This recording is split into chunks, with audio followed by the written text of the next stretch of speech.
వాక్య భాగమును ధ్యానించుకొని వాక్యానుసారమైనటువంటి ఆరాధన,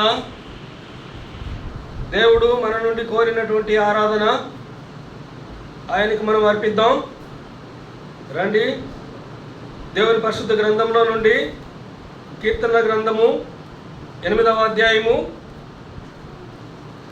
1 నుండి చివరి వరకు మన భాగాలు మనకు అర్థమయ్యే విధంగా స్పష్టంగా చదువుకుందాం.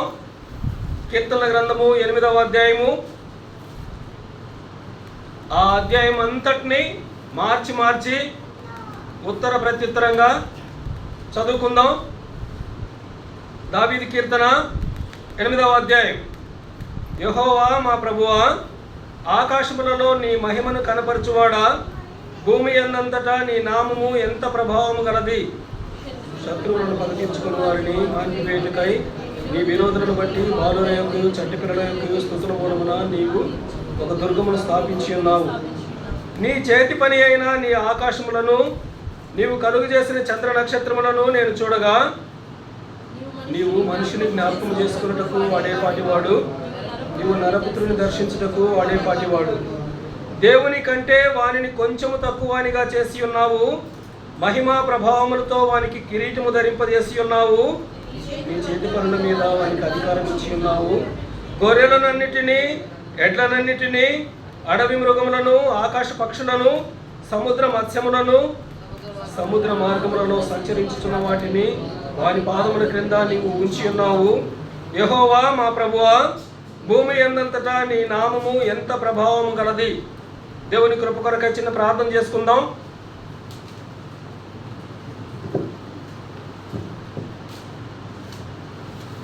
ప్రేమ కలిగిన ప్రియమైన మా తండ్రి, పరిశుద్ధుడైన మా ప్రభువా, నిన్న నేడు నిరంతరము ఒకటే రీతిగా ఉన్న మా దేవా, మీ పరిశుద్ధ పాదములకు స్తోత్రములు చెల్లించుకుంటున్నాము తండ్రి. ఈ మా ప్రభు దినము మమ్మల్ని ప్రేమించి మీరు మా కొరకు ఏర్పాటు చేసినటువంటి నూతన యెరూషలేములో మీ బల చుట్టూ చేరి రావడానికి మీరు ఇచ్చిన ధన్యతను బట్టి ప్రభా మీకు స్తోత్రములు, వందనములు చెల్లించుకుంటున్నాము తండ్రి. ప్రభా, చదవబడిన వాక్య భాగమును మాకు అర్థమగులాగా మాకు బోధించండి. మీరే మా మంచి బోధకుడు గనుక ప్రభా, మీరే మా మంచి కాపరి గనుక, మీరే మా ప్రధాన యాజకుడు గనుక తండ్రి మాకు అర్థమగులాగా బోధించండి తండ్రి. ఈ స్థలంలో నిలబడినటువంటి నేను నిష్ప్రయోజకులను ఒప్పుకుంటున్నాను. ఇక్కడ చేరిన మీ బిడ్డలందరికంటే బలహీనులను ఒప్పుకుంటున్నాను. తక్కువ వాడిని ఒప్పుకుంటున్నాను. చేతగాని వాడిని ఒప్పుకుంటున్నాను. ప్రభా, మీ అధికారం కోరుకుంటున్నాను తండ్రి. మీ పరిశుద్ధ పాదాలను ఆశ్రయిస్తుంటున్నాను ప్రభా. మీ శిలువ శక్తిని ఆశ్రయిస్తుంటున్నాను నా ప్రభా. మీ పునరుత్థాన శక్తి ద్వారా నన్ను జ్ఞాపకం చేసుకోండి నా తండ్రి.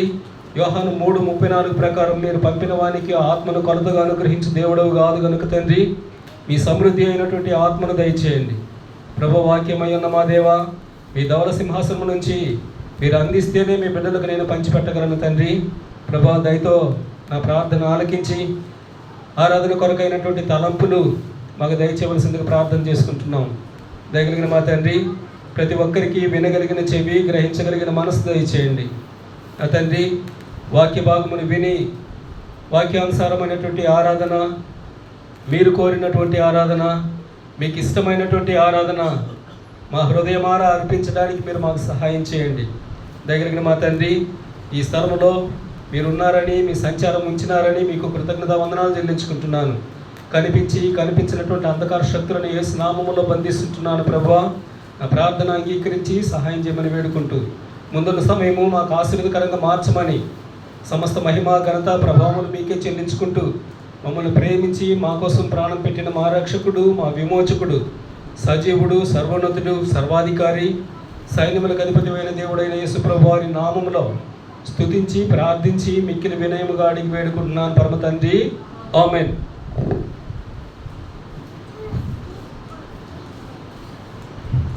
దేవుని పరిశుద్ధ గ్రంథంలో నుండి దావీదు కీర్తన 8వ అధ్యాయాన్ని ఆరాధన కొరకై ధ్యానించుకొని దేవుడు మనకిచ్చిన తలంపులను బట్టి మన ప్రభువును మనం ఆరాధించుకుందాం. యెహోవా మా ప్రభువా, ఆకాశములలో నీ మహిమను కనపరచువాడా, భూమి యందంతటా నీ నామము ఎంత ప్రభావము గలది అనే మాట మొదటి వచనంలో ఏదైతే ఉందో అదే మాటలతో కూడినటువంటి చివరి వచనం కూడా అదే ఉంది. 9వ వచనం చదువుకుందాం. యెహోవా మా ప్రభువా, భూమి యందంతటా నీ నామము ఎంత ప్రభావము గలది. ఈ అధ్యాయానికి ఉన్నటువంటి ప్రత్యేకత ఏంటంటే, మొదటి వచనముతో ఏదైతే ప్రారంభించబడిందో చివరి వచనంతో కూడా అదే వాక్యముతోనే ముగించబడింది. అంతేకాకుండా ఈ కీర్తన స్తుతి కీర్తన. ఇంకా చెప్పుకోవాలంటే సృష్టిని వర్ణించిన విధానం కూడా ఈ కీర్తనలో ఉంది. అంత మాత్రమే కాకుండా దేవుడు ఆయన నామము ఎంత గొప్పదో, ఎంత పరిశుద్ధమైనదో ఆయన నామం గురించి ప్రాధాన్యత ఇవ్వడం జరిగింది. అదే సమయంలో మానవుని మన స్థితిని గుర్తు చేస్తూ వస్తుంది. అంతేకాకుండా మరి ఎక్కడ ఉండవలసినటువంటి నువ్వు నేను దేవుడు మనల్ని ప్రేమించి ఏ స్థాయికి తీసుకొచ్చాడో ఆ విషయాన్ని సూచిస్తుంది. సరే, ఇక్కడ ఈ భాగాన్ని మనం ధ్యానించుకున్నట్లయితే, యెహోవా మా ప్రభువా, ఆకాశములలో నీ మహిమను కనపరచువాడా, భూమి యందంతటా నీ నామము ఎంత ప్రభావం గలది. ఈ అధ్యాయంలో ఈ 9 వచనాలలో 3 వచనాలని తిరిగి మళ్ళా క్రొత్త నిబంధనలో మనం చూడొచ్చు. యేసు ప్రభువు మాట్లాడిన సందర్భాన్ని మనం గుర్తు చేసుకున్నట్లయితే 2వ వచనం, 8వ అధ్యాయం 2వ వచనం, శత్రువులను పగ తీర్చుకుని వారిని మాన్పివేయుటకై నీ విరోధులను బట్టి బాలుర యొక్కయు చంటి పిల్లల యొక్కయు స్తుతుల మూలమున నీవు ఒక దుర్గమును స్థాపించి ఉన్నావు. ఈ మాటల్నే ప్రభువైన యేసుక్రీస్తు మత్తయి సువార్త 21వ అధ్యాయము 16వ వచనంలో చెప్తున్నాడు. మత్తయి సువార్త 21వ అధ్యాయము 16వ వచనం, వీరు చెప్పుచున్నది వినుచున్నావా అని ఆయనను అడిగిరి.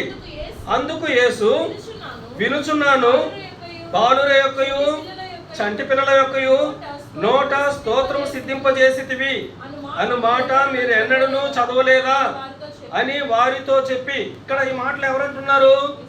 యేసు ప్రభువే అంటున్నాడు. అంటే 8వ కీర్తనలో ఉన్నటువంటి ఆ మాటని, 2వ వచనంలో ఉన్నటువంటి ఆ మాటని గుర్తు చేస్తూ ఉన్నాడు. మరొకసారి చదువుమా. బాలుర యొక్కయు చంటి పిల్లల యొక్కయు నోట స్తోత్రము సిద్ధింపజేసితివి అంటే చిన్న పిల్లల చేత ఆయన మాటని సిద్ధింపజేసినాడు. చంటి పిల్లల యొక్కయు నోట స్తోత్రము సిద్ధింపజేసితివి అనగా ఎన్నిక లేనటువంటి వారిని ఏర్పరచుకునేవాడు. ఇదే విషయాన్ని కొరింథీయులకు రాసిన మొదటి పత్రిక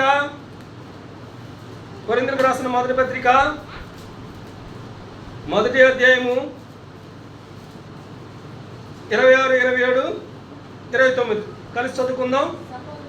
సహోదరులారా, మిమ్మును పిలిచిన పిలుపును చూడుడి.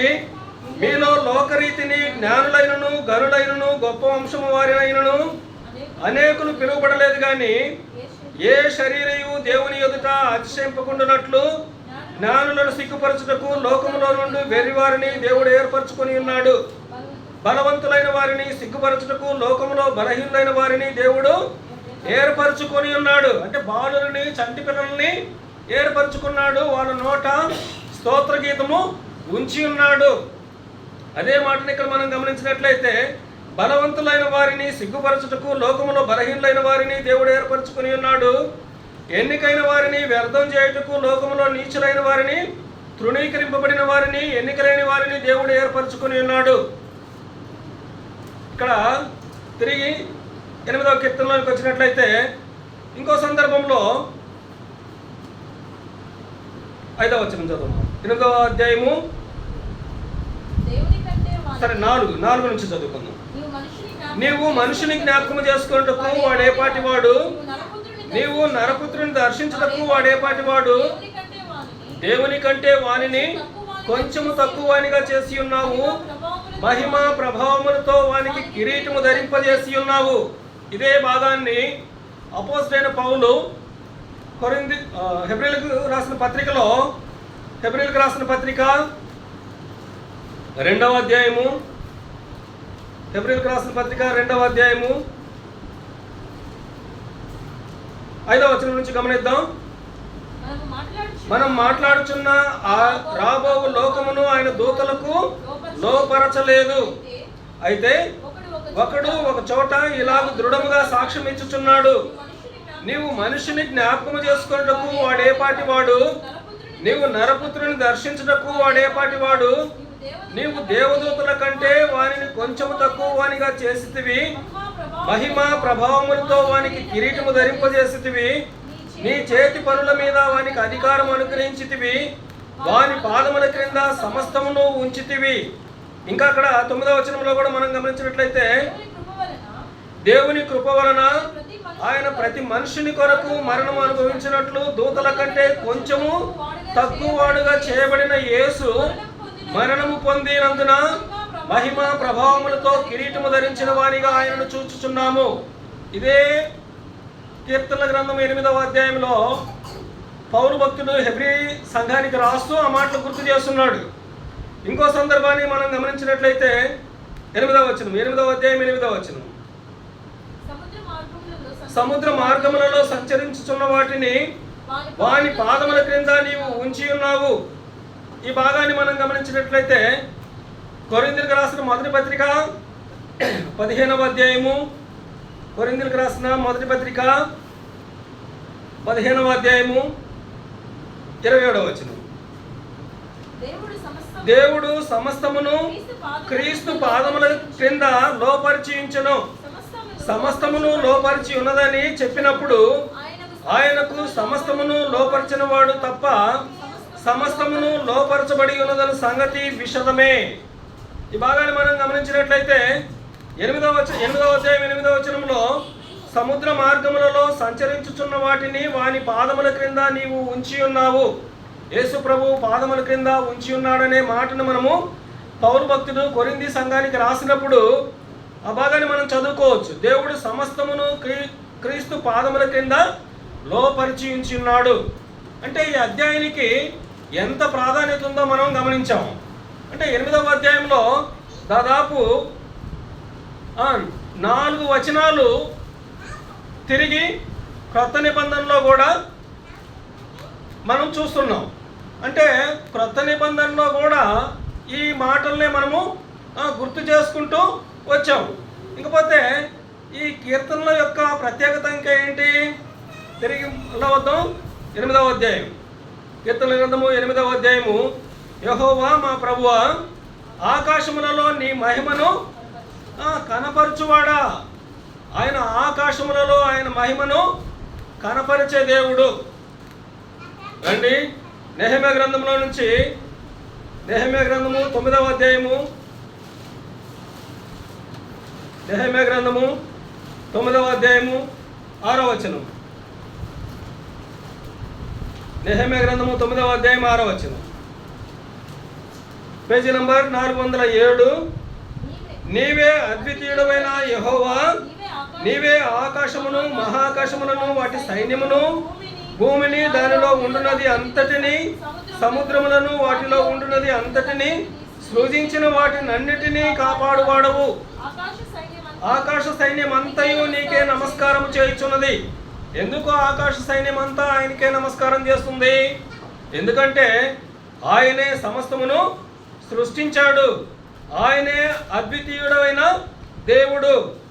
నీవే అద్వితీయుడైన యెహోవా, నీవే ఆకాశమును మహాకాశములను వాటి సైన్యమును, భూమిని దానిలో ఉండున్నది అంతటిని, సముద్రములను వాటిలో ఉండున్నది అంతటిని సృజించి వాటిని అన్నిటినీ కాపాడువాడవు.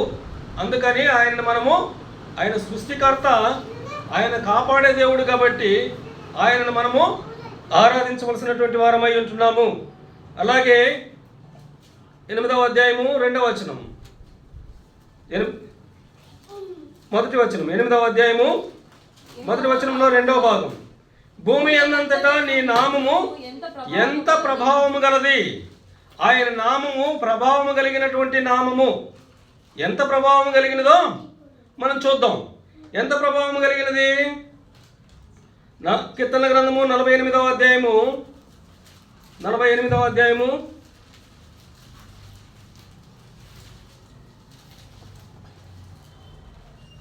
కీర్తనల గ్రంథము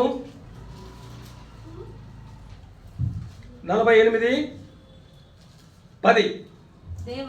దేవా నీ నామము ఎంత గొప్పదో, నీ కీర్తియు భూదిగంతముల వరకు అంత గొప్పది. ఆయన నామము ఎంత గొప్పదో అంటే ఇక్కడ మనం ఒక మాట గుర్తు చేసుకోవాలి. దేవుడు లోకమును ఎంతో ప్రేమించెను అంటే హద్దులు లేవు ఇంత అనిగా. అలాగే ఇక్కడ ఆయన నామమునకు కూడా హద్దులు లేవు, ఎంతో గొప్పది, ఇంత అని చెప్పలేనంత గొప్పది. అంటే ఆయన నామము గొప్ప నామము కాబట్టి ఆ నామమును మనము ఘనపరచాలి, ఆయన నామమును మనము ఆరాధించాలి. అదే కీర్తనల గ్రంథము 30వ అధ్యాయంలో, కీర్తనల గ్రంథము 30వ అధ్యాయము 4వ వచనం, యెహోవా భక్తులారా ఆయనను కీర్తించుడి,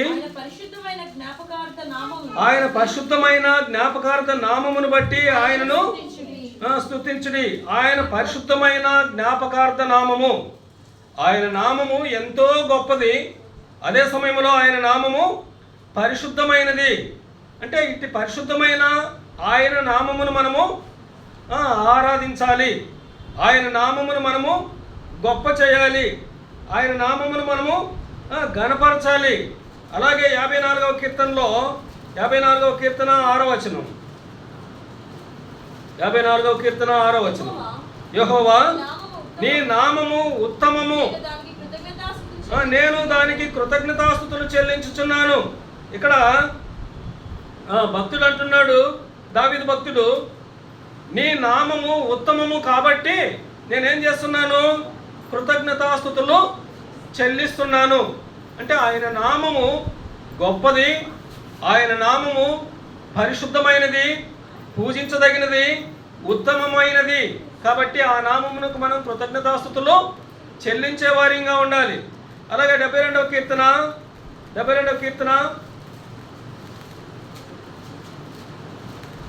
19వ వచనం, సరే 17 నుంచి చదవదమ్మా. అతని పేరు నిత్యము నిలుచును, అతని నామము సూర్యుడునంత కాలము చిగుర్చుచుండును. చాలమ్మా, అతని నామము సూర్యుడున్నంత కాలము చిగుర్చుచుండును. మన ప్రభు అయిన నామము సూర్యుడున్నంత కాలము చిగుర్చుచుండే నామము. ఇంకా అంతేకాకుండా అతనిని బట్టి మనుషులు దీవింపబడుదురు. ఆ నామమును బట్టి మనము దీవించబడతాము. అందుకని మనం ఆయనకి కృతజ్ఞతాస్తుతులు చెల్లించాలి. అన్యజనులందరూ అతడు ధన్యుడని చెప్పుకొందురు. 18 చదువు. దేవుడైన యెహోవా ఇశ్రాయేలు యొక్క దేవుడు స్తుతింపబడును గాక. ఆయన మాత్రమే ఆశ్చర్యకార్యములు చేయవాడు. ఆయన మహిమగల నామము నిత్యము స్తుతింపబడును గాక. ఆయన నామము మహిమ కలిగిన నామము కాబట్టి ఆ నామము ఏం చేయాలంట? నిత్యము స్తుతింపబడును గాక. నిత్యము స్తుతింపబడవలసినటువంటి నామము. ఆయన నామము పరిశుద్ధమైనది, ఆయన నామము పూజింపదగినది, ఆయన నామము ఉత్తమమైనది, ఆయన నామము ఎంతో గొప్పది, ఆయన నామము మహిమ కలిగిన నామము. ఇంకా ఆయన నామము సూర్యుడున్నంత కాలము చిగుర్చుచుండే నామము. అలాగే 135వ కీర్తనలో 135వ కీర్తన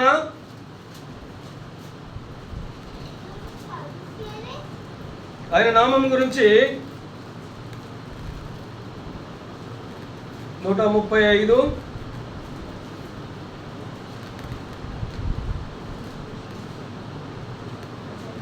3వ వచనం చదువుమ్మా.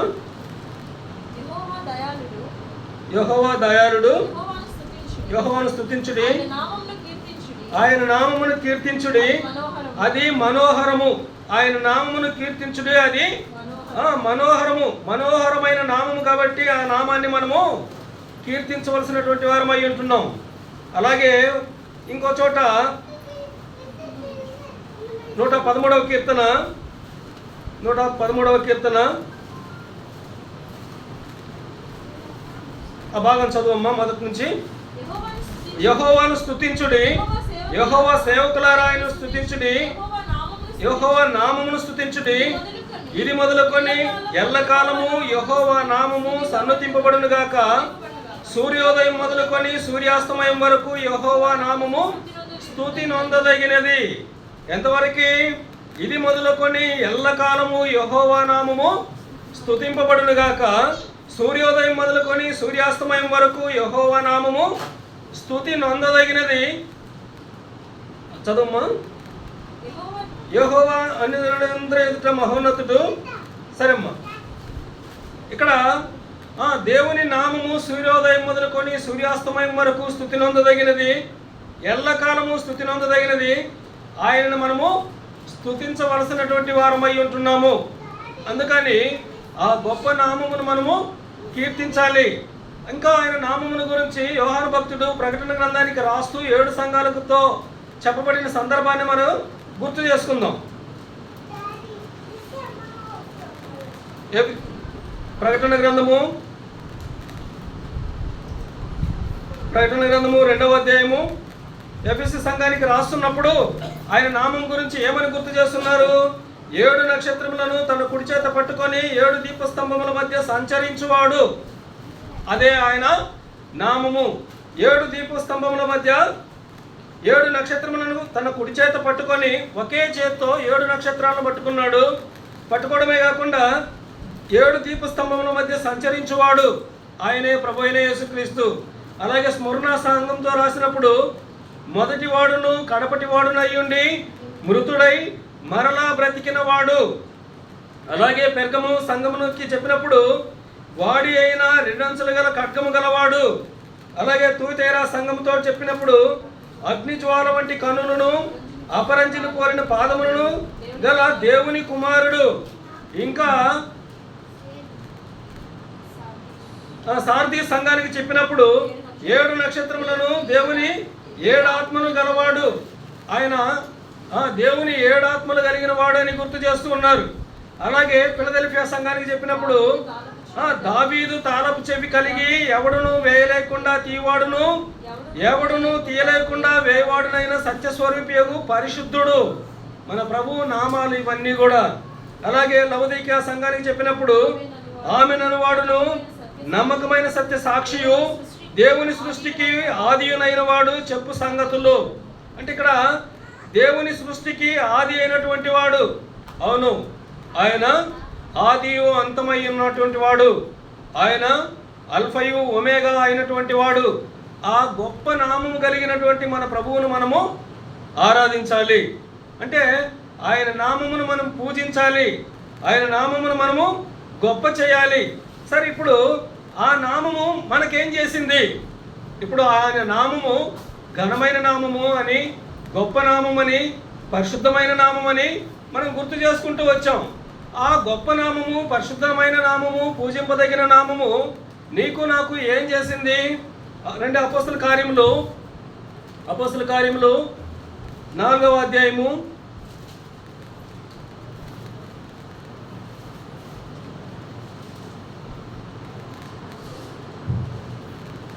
అపోస్తల కార్యములు 4వ అధ్యాయము 10వ వచనం.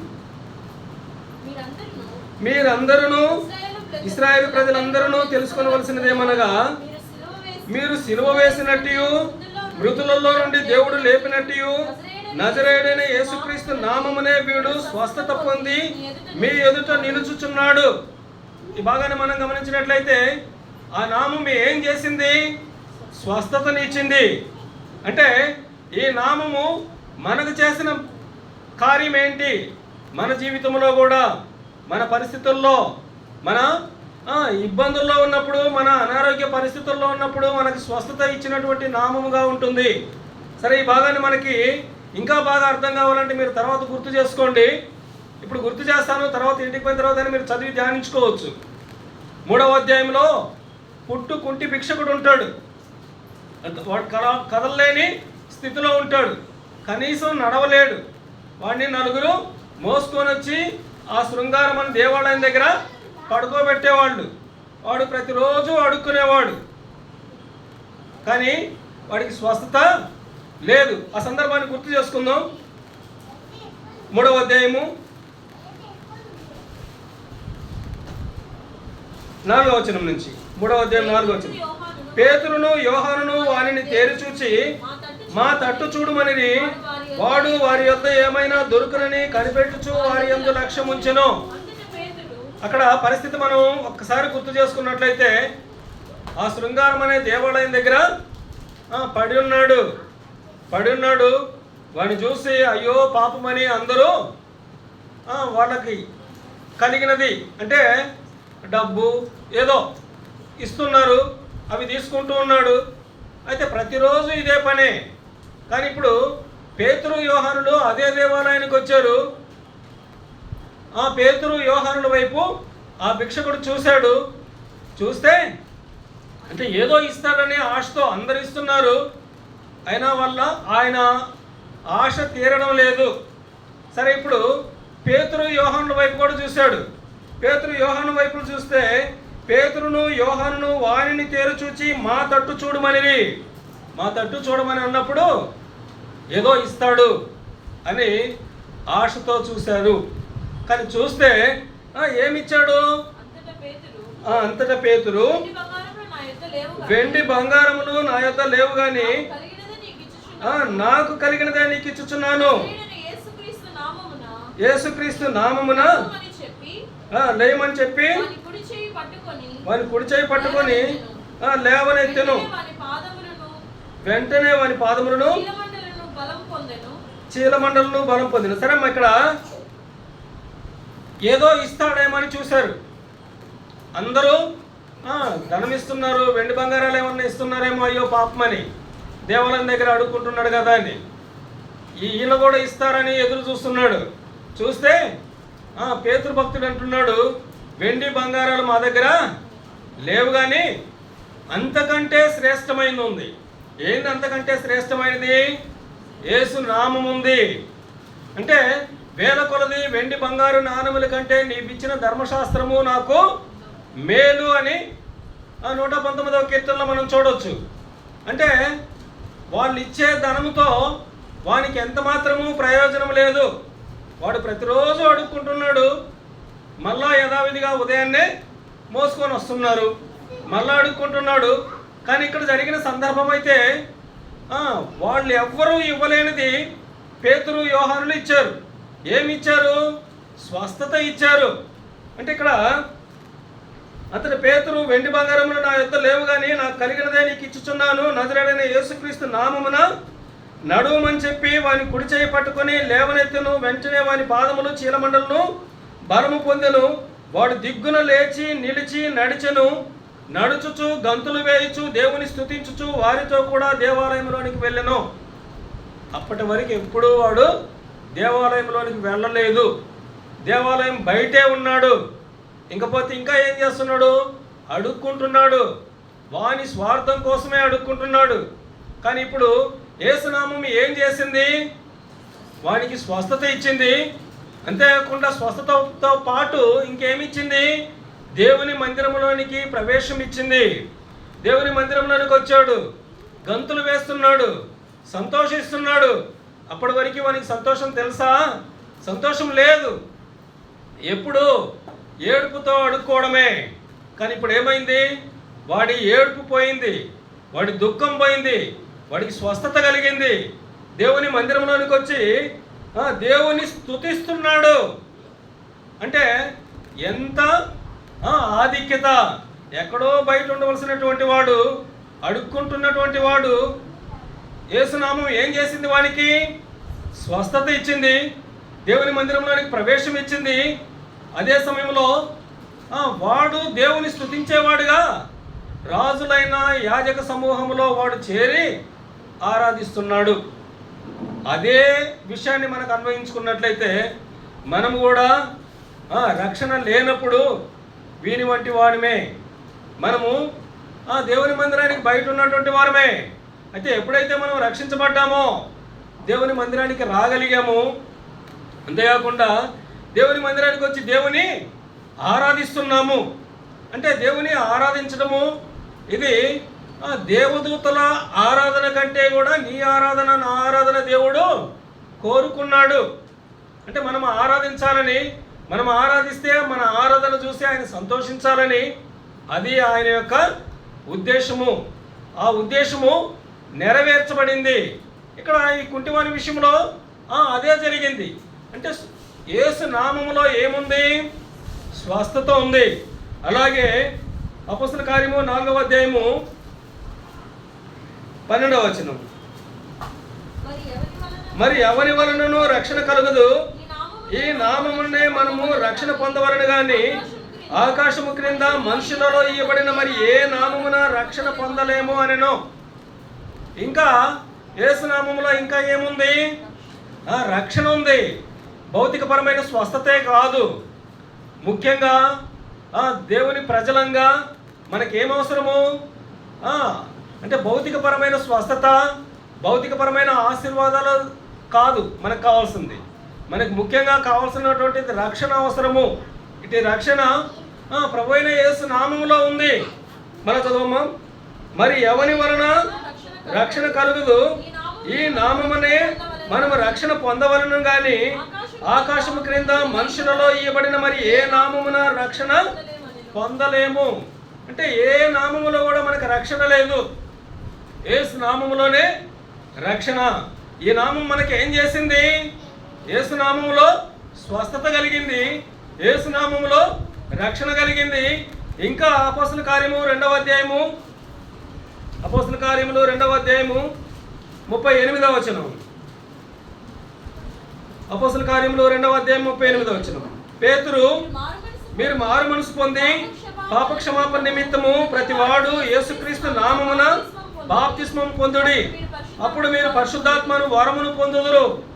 ఈ యేసు నామం వల్ల ఇంకో ఆధిక్యత ఏంటి? ఆ ఆధిక్యత ఏంటంటే బాప్తిస్మం పొందుకుంటాము. మరి బాప్తిస్మం పొందుకోవడం మాత్రమే కాదు, అప్పుడు మీరు పరిశుద్ధాత్మను వరమును పొందుదురు. అంటే బాప్తిస్మముతో పాటు పరిశుద్ధాత్మ వరము లభిస్తుంది. ఇది యేసు నామములో కలుగుతుంది. అందుకని ఈ నామము పరిశుద్ధాత్మ వరముని అనుగ్రహిస్తుంది, రక్షణ ఇస్తుంది, స్వస్థత ఇస్తుంది. ఇంకా ఏం చేస్తుంది? 10వ అధ్యాయము 43వ వచనం, అపొస్తలుల కార్యములు 10వ అధ్యాయము 43వ వచనం, ఆయన యందు విశ్వాసం ఉంచువాడెవడో వాడు ఆయన నామము మూలముగా పాప క్షమాపణ పొందునని ప్రవక్తలందరూ ఆయనను గురించి సాక్ష్యం ఇచ్చుచున్నారనను. ఆయన నామం వల్ల ఇంకా ఏం కలుగుతుంది? పాప క్షమాపణ కలుగుతుంది. అంటే ఆయన నామము పాప క్షమాపణ ఇచ్చే నామము, ఆయన నామము రక్షణ ఇచ్చే నామము, ఆయన నామము స్వస్థపరిచే నామము, ఆయన నామము ఇంకా ఏం చేస్తుంది? పరిశుద్ధాత్మ వరం ఇచ్చేదిగా ఉంటుంది. అలాగే ఆయన నామములో మనం ఏది అడిగినా కూడా ఇవ్వబడుతుంది. యోహాను సువార్త 14వ అధ్యాయము, యోహాను సువార్త 14వ అధ్యాయం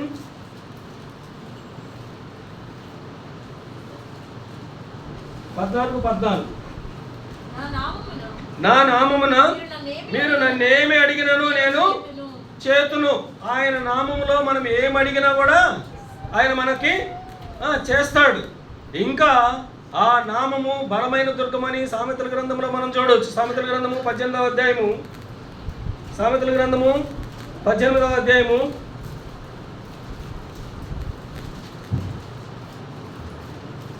10వ వచనం,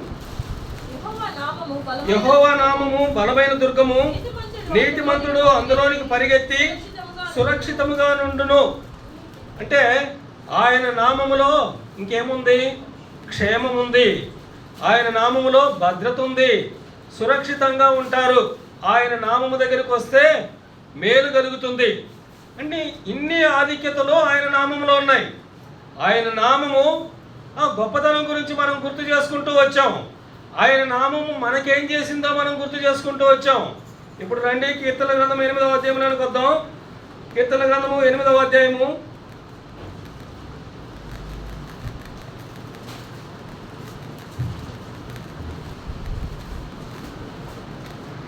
3వ వచనం,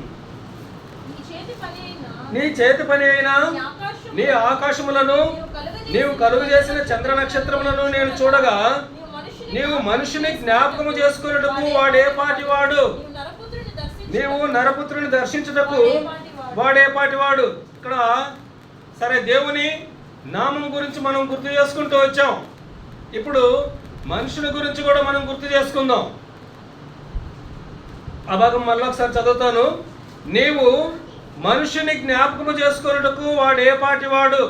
ఎలాంటి వాడు మానవుడు? కీర్తన గ్రంథము 78వ అధ్యాయము, కీర్తన గ్రంథము 78వ అధ్యాయము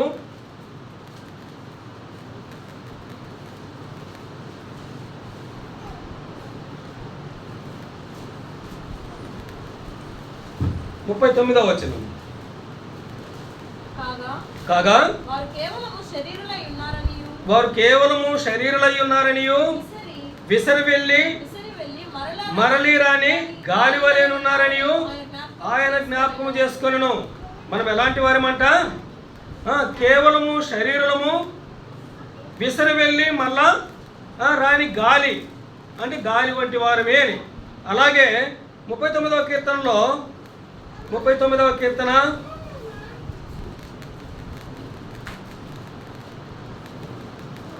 5వ వచనం. నా దినముల పరిమాణము నీవు బెత్తడంతగా చేసి ఉన్నావు. అంటే మన దినాలు, అంటే మనం ఏ పాటి వారమే? మనము నిన్నటి వారమే కానీ రేపటి వారం కాము. తర్వాత ఏమి జరుగుతుందో, అంటే తర్వాత క్షణంలో కూడా మనం ఏమవుతామో కూడా మనకు తెలియదు. అంటే నా దినముల పరిమాణము నీవు బెత్తడంతగా చేసి ఉన్నావు. అలాగే 6వ వచనంలో, మనుషులు వట్టి నీడ వంటి వారై తిరుగులాడుదురు. అంటే మనుషులు వట్టి నీడ వంటి వారు. 11వ వచనంలో, దోషములను బట్టి నీవు మనుషులను గద్దింపులతో శిక్షించినప్పుడు చెమ్మట కొట్టిన వస్త్రం వలె నీవు వారి అందము చెడగొట్టెదవు. నరులందరూ వట్టి ఊపిరి వలె ఉన్నారు. నరులందరూ వట్టి ఊపిరి వంటి వారు. ఇది మన పరిస్థితి. అంతలో కనపడి అంతలో మాయమయ్యే నీటి బుడగ వంటి వారమే. ఇందాక ఒక పాట పాడుకున్నప్పుడు 103వ కీర్తనలోకి వద్దాం. 103వ కీర్తన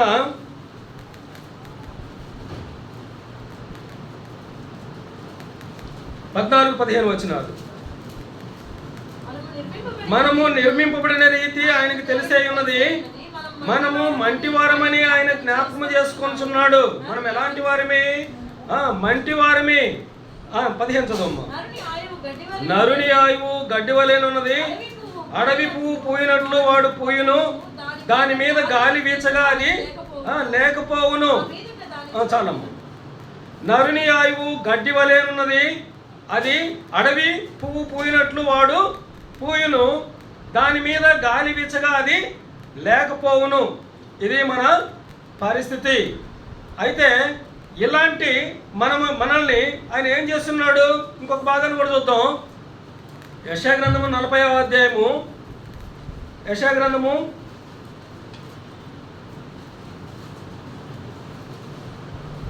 40వ అధ్యాయము 6వ వచనం. ఆలకించుడి, ప్రకటించమని ఒకడు ఆజ్ఞ ఇచ్చుచున్నాడు. నేనేమి ప్రకటించనని మరొకటి అడుగుచున్నాడు. సర్వశరీరులు గడ్డి అయి ఉన్నారు. వారి అందమంతా అడవి పువ్వులే ఉన్నది. యెహోవా తన శ్వాసము దాని మీద ఊదగా గడ్డి ఎండును, పువ్వు వాడును. ఇది మన పరిస్థితి. అలాగే 15వ వచనం కూడా చదవమ్మా. జనములు చేద నుండి జారు బిందువుల వంటివి, జనులు త్రాసు మీది ధూళి వంటి వారు. చాలమ్మా.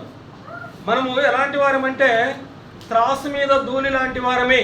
అంటే లెక్కలేనటువంటి వారమే, నిష్ప్రయోజకులము, పనికిరానటువంటి వారమే. చేద మీద నీటి బిందువులంటే మీకు తెలుసో లేదో నాకు తెలియదు, కానీ బావిలో నీళ్లు దాడుతున్నప్పుడు చేద అంటే తాడు, ఆ తాడు తడుస్తుంది. తడిసినప్పుడు అది గిలకతో మనం లాగుతున్నప్పుడు ఆ నీళ్లు, దానికి ఉన్న నీళ్లు రాలిపోతూ ఉంటాయి. అంటే ఆ నీళ్ళ వల్ల ఏ ఉపయోగం లేదు. ఒక మాటలో మనం చెప్పుకోవాలంటే మనము పనికిరానటువంటి వారమే. పనికిరాని నిన్ను నన్ను దేవుడు ఏం చేశాడు? రండి ఇప్పుడు 8వ కీర్తనలోనికి వద్దాం. కీర్తనల గ్రంథము 8వ అధ్యాయం.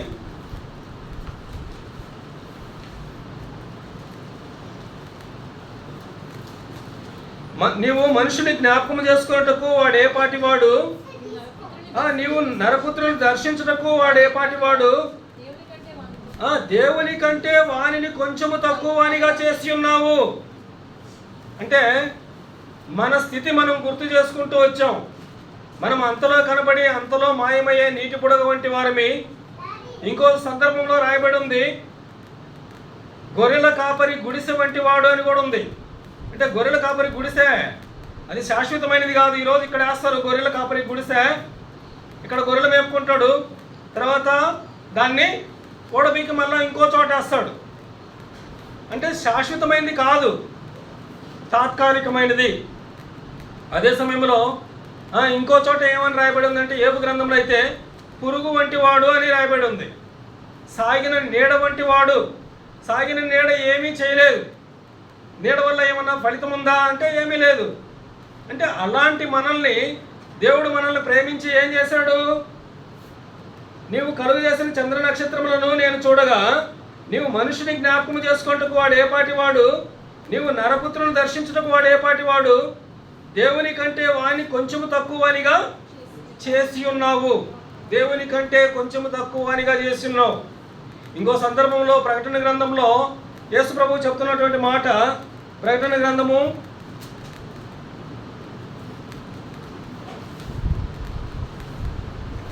3:21. ప్రకటన గ్రంథము 3:21.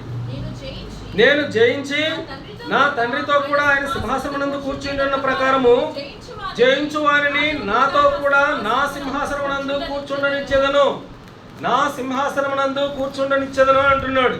ఎవరిని?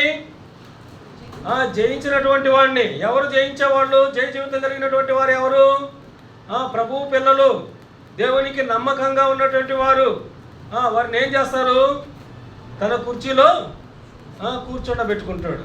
ఒక చిన్న విషయాన్ని మీకు గుర్తు చేస్తాను. సాధారణంగా హెడ్ మాస్టర్ చైర్ ఒకటి ఉంటుంది, మిగతా టీచర్లకి ఇంకో చైర్స్ ఉంటాయి. కానీ హెడ్ మాస్టర్ చైర్లో మిగతా టీచర్లు కూర్చోగలరా? కూర్చోకూడదు. అంటే సాధారణమైన అక్కడ మనం ఇంకొంచెం గమనించినట్లయితే ఆ హెడ్ మాస్టరు ఒకటే చదివే, సాధారణమైన టీచర్ కూడా అదే చదివే. కానీ ఇక్కడ ఈ టీచరు ఆ సీట్లో కూర్చోవడానికి కొంచెం గౌరవించాల్సిందే, అంటే కూర్చోకూడదు అని. అయితే సాధారణమైనటువంటి మానవుడు కూర్చున్న ఆ కుర్చీలో కూర్చోవడానికే స్వాతంత్రం లేదు. కానీ యేసుప్రభు ఏం చెప్తున్నాడు? ఆయన కూర్చున్న సింహాసనం మీద మనల్ని కూర్చోబెడతాడు. అంటే మనం ఎలాంటి వారిమి? అడవి పువ్వు లాంటి వారిమి, గడ్డి వంటి వారిమి, అంతలో కనబడి అంతలో మాయమై నీటి బుడగ వంటి వారిమి, సాగిన నీడ వంటి వారిమి, చేద మీద నీటి బిందువుల వంటి వారిమి, త్రాసు మీద ధూళి లాంటి వారిమి. ఇలాంటి మనకి యేసుప్రభు ఇచ్చిన ఆధిక్యత ఏంటి? ఆయనతో పాటు ఆయన సింహాసనం మీద కూర్చుండనిచ్చేదను. మరొకసారి చదువు భాగం 3:21. నేను జయించి నా తండ్రితో కూడా ఆయన సింహాసనమునందు కూర్చుండి ఉన్న ప్రకారము జయించు వారిని నాతో కూడా నా సింహాసనమునందు కూర్చుండనిచ్చేదను. ఆయన సింహాసనమునందు ఆయనతో పాటు కూర్చుండబెడతాడంట. అంటే ఇంత ఆధిక్యత ఇచ్చాడు. అందుకే నరుని జ్ఞాపకం చేసుకున్నట్టుకు వాడు ఏ పాటి వాడు. 8వ కీర్తనలోకి వద్దాం. దేవుని కంటే వాడిని కొంచెం తక్కువ వానిగా చేసి ఉన్నావు, మహిమ ప్రభావములతో వానికి కిరీటము ధరింపజేసి ఉన్నావు. ఇంకా ఏం చేశాడు? కిరీటము ధరింపజేసి ఉన్నాడు. ఈ భాగం కూడా 103వ కీర్తనలో మనం చూడవచ్చు. అంటే ఇక్కడ 103:4 చూడమ్మా ఒకసారి. 103వ కీర్తన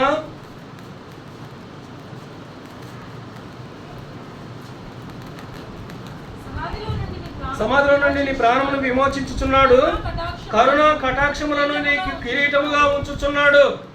అంటే కరుణా కటాక్షములను కిరీటంగా మనకిస్తున్నాడు. ఇంకా దేవుడు మనకిచ్చే కిరీటాల గురించి మనం గుర్తు చేసుకుంటే అవి మనం ధ్యానించంగానే ఒకసారి గుర్తు చేసుకుందాం.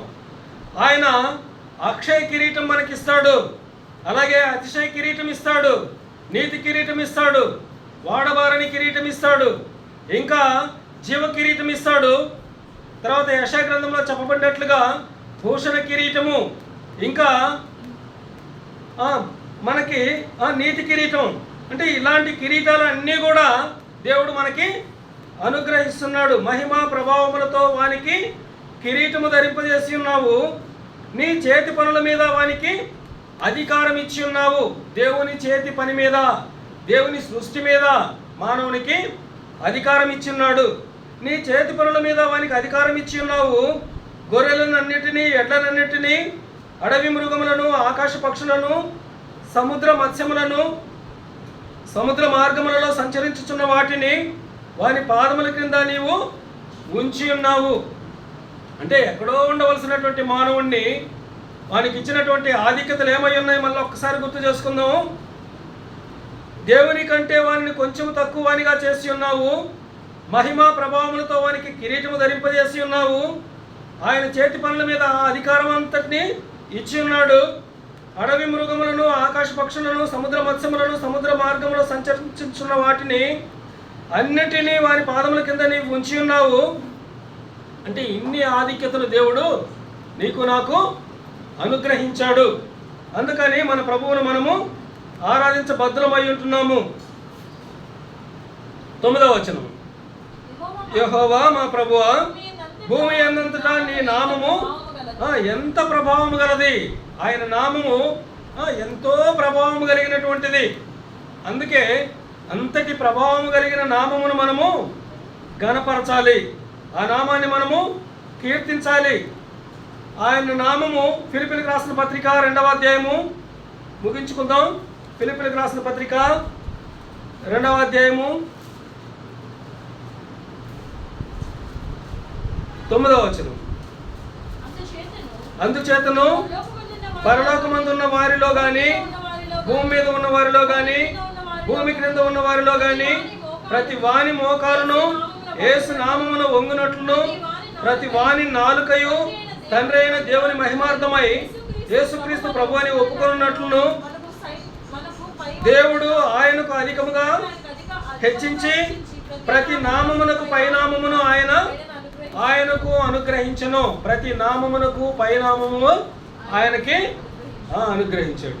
అంటే ఆయన నామము ఇంత ప్రభావము గలది. కాబట్టి అటు గొప్ప నామాన్ని మనము గుర్తు చేసుకుంటూ మన ప్రభువుని మనము ఆరాధించుకుందాం. మళ్ళీ ఒకసారి గుర్తు చేసుకుందాం. యెహోవా మా ప్రభువా, ఆకాశములలో నీ మహిమను కనపరచువాడా, భూమి యందంతటా నీ నామము ఎంత ప్రభావము గలది. భూమి యందంతటా ఆయన నామము ప్రభావం గలది. ఆ నామము ఏం చేసింది? స్వస్థత ఇచ్చింది, రక్షణ ఇచ్చింది. మనం అడిగితే మనం అడిగేవన్నీ యేసు నామములో మనం పొందుకుంటున్నాము. అదే సమయంలో మానవులమైనటువంటి నువ్వు నేను ఎలాంటి వారిమి, ఎలా ఆయన హెచ్చించాడు అది గుర్తు చేసుకుంటూ కృతజ్ఞత కలిగి ఆయనను ఆరాధించుకుందాం. దేవుడి మాటలు దీవించుగాక.